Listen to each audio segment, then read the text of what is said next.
अस्सलाम वालेकुम दोस्तों, ZIA चैनल से आपसे मुखातिब हूँ। दोस्तों, आज की इस वीडियो में मैंने आपको एक रिव्यू देना है।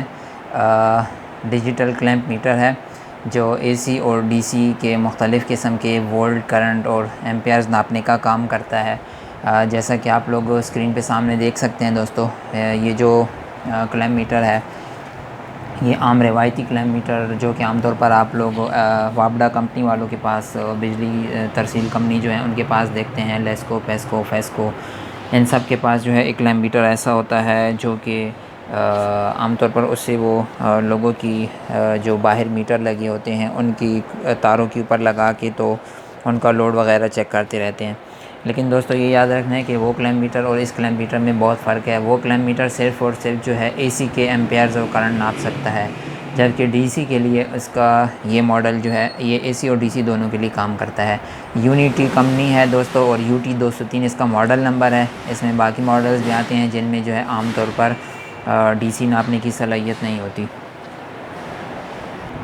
दोस्तों, इस मीटर की को समझने का आगाज़ करते हैं। इसमें आप दोस्तों देख सकते हैं कि यहाँ पे जो है सबसे ऊपर जो लिखा गया है 600 वोल्ट कैटेगरी 2 400 एम्पेयर। दोस्तों, ये जो क्लैंप है दरअसल इसके अंदर ट्रांसफार्मर होता है। ये ट्रांसफार्मर की कोर गुजारी गई है दोनों तरफ में। तो ये दोस्तों जब आप किसी तार के गिर्द लगाते हैं तो हर तार में जो करंट गुजर रहा होता है वो अपने इर्द गिर्द एक फ्लक्स, एक मकनातीसी फील्ड पैदा कर रहा होता है। उस फील्ड को जो है ये करंट ट्रांसफार्मर लगाया गया है, ये जो है नीचे जाके वोल्टेज में तब्दील करता है और फिर उसके बाद उसको स्क्रीन पे दिखाया जाता है। तो यहाँ पर दोस्तों ये निशान देख सकते हैं, यहाँ पे लिखा हुआ है। ये इस निशान का जो ऊपर वाला निशान है इसका मतलब है कि ये DC के लिए है और नीचे वाला AC के लिए है। DC और AC दोनों तरह के करंट्स नाप सकता है। कैटेगरी 2 इनकी अपनी कोई लेवल है। 600 वोल्ट तक जो है अगर करंट जो आप नाप रहे हैं उसका 600 वोल्ट तक हो तो ये उसको नापेगा, और 400 एम्पेयर तक यानी कि 400 एम्पेयर तक जो है ये आपको नाप कर दे सकता है। मैक्सिमम कैपेसिटी इसकी 400 एम्पेयर तक नाप करने की है। नीचे अगर आप देख लें दोस्तों, यहाँ पे 400 एम्पेयर है, फिर इसके साथ AC DC का निशान है। DC और AC दोनों में 400 एम्पेयर तक ये नाप सकता है। और अगर आप ये स्केल, अगर आपका एम्पेयर नापने वाला जो आप करंट नाप रहे हैं वो अगर 40 एम्पेयर से कम है तो आपको मालूम हो तो आप 40 एम्पेयर वाला नॉब सेलेक्ट करेंगे। इससे ये है कि आपकी जो एक्यूरेसी है वो ज़्यादा हो जाएगी एम्पेयर की। ये जो दोस्तों है इस यहाँ पर अगर इस नॉब को आप रखेंगे तो ये हर्ट्ज़ या ड्यूटी साइकिल लिखा हुआ है। हर्ट्ज़ दोस्तों फ्रीक्वेंसी होती है। आपको मालूम है कि जो अल्टरनेटिंग करंट है जो AC है उसके अंदर ये चूँकि जनरेटर्स वगैरह से बन रही होती है तो पीछे जो है इसने हर 1 सेकंड में अपना जो सिमत है जमा और मनफी ये 50 मरतबा तब्दील करना होती है। तो ये फ्रीक्वेंसी इलेक्ट्रॉनिक सर्किट्स में किलो हर्ट्ज़ तक चली जाती है। नॉर्मल रूटीन में 50 हर्ट्ज़ हमारे पास होती है। इसके नीचे ड्यूटी परसेंटेज लिखी हुई है। ड्यूटी परसेंट जो है इसका मतलब कि ये यानी कि time period is equal to 1 divided by F, 1 बटा फ्रीक्वेंसी। अगर 1 तकसीम फ्रीक्वेंसी करनी तो ये ड्यूटी परसेंटेज आ जाएगी आपके पास। ये जो दोस्तों ये वाली जगह है, यहाँ पे अगर आप नॉब को घुमाएंगे तो ये आपको डायोड की चेकिंग और कंटिन्यूटी वगैरह आपको बता सकेगा। डायोड और ट्रांजिस्टर्स वगैरह यहाँ से चेक कर सकेंगे। यहाँ पे दोस्तों आपको जो है रेजिस्टेंस आप इस तरीके से यहाँ से मालूम कर सकते हैं, और DC वोल्ट और AC वोल्ट आप यहाँ से मालूम कर सकते हैं। ये येलो बटन जो है दोस्तों ये होल्ड के लिए है। अगर आप किसी रीडिंग को कुछ देर के लिए होल्ड रखना चाहते हैं, आपके पास फौरी तौर पे नोट करने का कोई ज़रिया नहीं है, तो आप इसको होल्ड पर रखेंगे तो स्क्रीन पे रिकॉर्ड हो जाएगी आर्जी तौर पर। ये जो डेल्टा का निशान है दोस्तों, यहाँ पर ये मुख्तलिफ़ मकासद के लिए इस्तेमाल होता है। मतलब ये है कि मिली वोल्ट और यानी कि milliampere, microampere, millivolt, और इसी तरह ओहम्स में आप इसको ऑटो पे रखेंगे तो वो ख़ुद ही फ़ैसला करेगा कि ये रीडिंग कितनी छोटी है या कितनी बड़ी है। और यहाँ से जो दोस्तों इस AC और DC इस तरह के मुख्तलिफ़ ऑप्शंस का हम लोग इंतखाब कर सकते हैं। यहाँ पर 2 नॉब्स लगेंगी दोस्तों। ये कॉमन वाली काली तार इसके साथ लगेगी और जो रेड वाली है वो यहाँ पर लगा करती है। मीटर के साथ दोस्तों मैंने नॉब्स लगा ली हैं, सुर्ख और काली। ये जो ब्लिंकिंग हो रही है दोस्तों इस पर आपने नहीं सोचना, क्योंकि हमारा जो ये वीडियो रिकॉर्डिंग हो रही है ये 30 फ्रेम्स पर सेकंड से ज़्यादा की स्पीड पे रिकॉर्डिंग नहीं कर सकता, जबकि हमारे पास वहाँ पे फ्रीक्वेंसी 50 हर्ट्ज़ है, इस वजह से वहाँ पे ब्लिंकिंग चल रही है। दोस्तों सबसे पहले इस स्क्रीन के ऊपर अगर आप देखें तो हमारे पास वोल्ट है। वोल्ट में हमारे पास यहाँ पे डीसी वोल्ट भी मौजूद हैं, एसी वोल्ट भी मौजूद हैं। दोनों में आपको चेक करके बताने की कोशिश करूँगा। यहाँ पे दोस्तों आप देखें तो यहाँ पे ये डीसी नज़र आ रहा है आपको, और डीसी के साथ जो है यहाँ पे ये मिली वोल्ट्स नज़र आ रहे हैं। तो ये वैसे ही एक मीटर के अंदर एक एरर होता है, इसको हम ख़त्म कर सकते हैं। ये आपके सामने 0 हो गया दोस्तों। तो अभी चूँकि डीसी वोल्ट पे ये पहले से सेट है, तो डीसी वोल्ट में आपको चेक करके बताऊंगा दोस्तों। ये देखें हमारे पास ये हमने स्केल काफ़ी कम कर दिया, इस वजह से ये बता नहीं रहा हमें।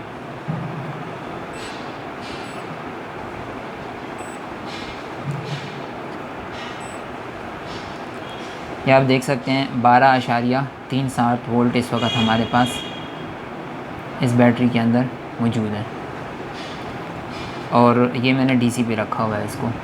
इसको मैं एसी पे सेलेक्ट का बटन दबा के करूँगा दोस्तों। अभी एसी पे आ चुका है। ये जो है ये एरर है दोस्तों, इसको आप हटा भी सकते हैं,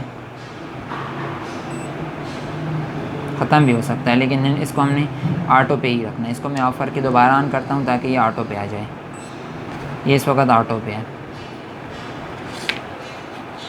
यहाँ पे दोस्तों स्क्रीन आप देख सकते हैं, मैंने एसी सेलेक्ट की हुई है। तो एसी में मैं इसको लगा के देखता हूँ कि हमें कितना वोल्ट बताता है।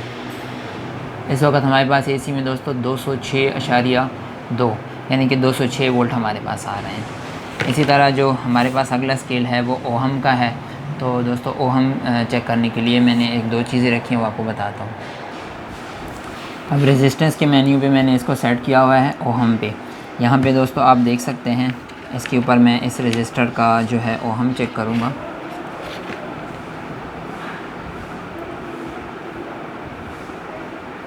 ये ऑटो के बाद इसने ख़ुद ही से एडजस्ट करके बता दिया है कि ये इस वक्त रजिस्टर जो है ये 3.5 ओहम का है या 3.6 ओहम का है। अगर तारों की रेजिस्टेंस चेक करनी हो दोस्तों, तो मेरे पास इस वक्त 2 तार के बंडल मौजूद हैं। ये जो है चाइना कॉपर में आता है, इसका गेज भी काफ़ी कम है, और ये जो है कॉपर में आता है, इसका गेज काफ़ी मोटा है। तो दोस्तों इनकी जो है मैं दोनों की रेजिस्टेंस चेक करूँगा, क्योंकि तार जितनी मोटी होगी उसकी रेजिस्टेंस उतनी कम होगी।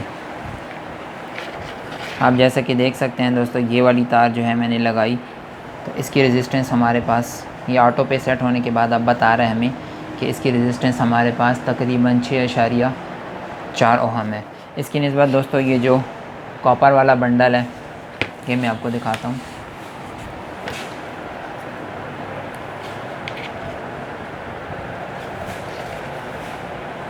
इसकी रेजिस्टेंस दोस्तों अगर आप देखें तो उस केबल की निस्बत काफ़ी कम है, 1.2 या 1.1 ओहम। तो गेज जितना ज़्यादा होगा दोस्तों तार का, उतना ही जो है रेजिस्टेंस कम होगी। आप इस मीटर के ज़रिए इसको नाप सकते हैं। अगला जो स्केल है दोस्तों, इसमें हमारे पास वो है रेजिस्टेंस का या कंटिन्यूटी का। इसमें डायोड चेकिंग भी हो सकती है। रेजिस्टेंस का हम गुजार चुके हैं दोस्तों। इसमें मैं जो है ये डायोड आपको चेक करके बताऊंगा। ये इस नॉब में आप चेक कर सकते हैं। यहाँ पे अगर आप देखें इसकी कंटिन्यूटी हमें नज़र आ रही है, और अगर मुखालिफ में ये कोई कंटिन्यूटी नहीं शो करता, इसका मतलब ये डायोड बिल्कुल ठीक है। यहाँ पे दोस्तों ये चेकिंग। इसके अलावा हमें अगर तार चेक करनी हो कि कोई तार डैमेज है या टूटी हुई तो नहीं है, उसके लिए हम सेलेक्ट का बटन दबाएंगे यहाँ पे रखते हुए। अभी आपको एक बीप की आवाज़ सुनाई दे रही होगी।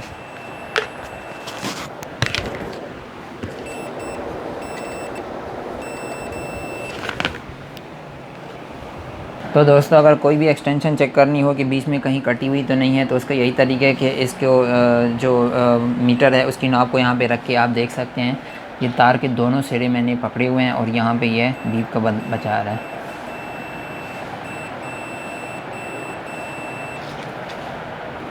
जो अगली बारी है दोस्तों वो हर्ट्ज़ की बारी है। अब हम लोग हर्ट्ज़ पे पहुँच गए हैं। यहाँ पे आप देख सकते हैं कि यहाँ पे HZ का निशान आपको नज़र आ रहा है। तो इस वक्त हम हर्ट्ज़ चेक करते हैं कि वापडा हमें कितने हर्ट्ज़ दे रहा है। नॉर्मली 50 हर्ट्ज़ होते हैं, जैसा कि आप दोस्तों देख सकते हैं 50.36 50.35 हर्ट्ज़ ही हमें दे रहा है। इसकी हम अब ड्यूटी साइकिल चेक करेंगे उसके लिए दोस्तों हमने इस रीडिंग का इंतखाब कर लिया।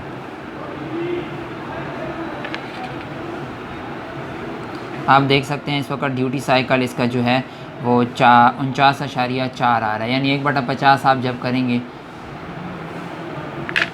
इसकी स्केल में दोस्तों थोड़ा एरर आ गया है, मैं दोबारा चेक करता हूँ इसको।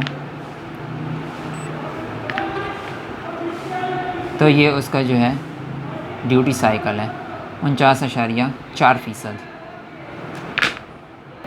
अब दोस्तों आखिरी ऑप्शन हमारे पास जो है वो एम्पेयर चेक करने के, उसके लिए मैंने एक डीसी बल्ब का बंदोबस्त किया है। तो आप देख सकते हैं यहाँ पे मुझे मालूम है कि ये जो है बल्ब 40 एम्पेयर से कम ही लेगा। तो यहाँ पे मैंने इसको डीसी एम्पेयर पे सेट किया है दोस्तों। इसका ये जो ज़ीरो एरर है इसको मैं ख़त्म कर रहा हूँ ये वाला बटन दबा के। अब आप देख सकते हैं कि ये एम्पेयर आपको नापेगा।